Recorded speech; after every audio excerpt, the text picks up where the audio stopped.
Hi Filmator. Welcome to our tutorial on how to create your own LUT or filter. In this video, we will show you step by step how to create a custom filter that you can reuse in the future or even export to other platforms that support LUTs. First, have a clip on a video track. Select the clip and apply some color and light adjustments to get the desired effect.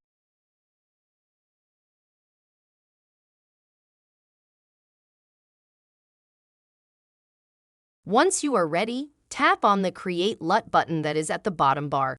You will see a preview of the new filter that is being created. Next, set a title for your new filter and tap on Save. You have the option to save the filter within the app, export the cube file, or both. Once you've made your selection, you are done. Your newly created filter can be found at the bottom of your LUTs drawer. Thank you for watching, and we'll see you in our next video.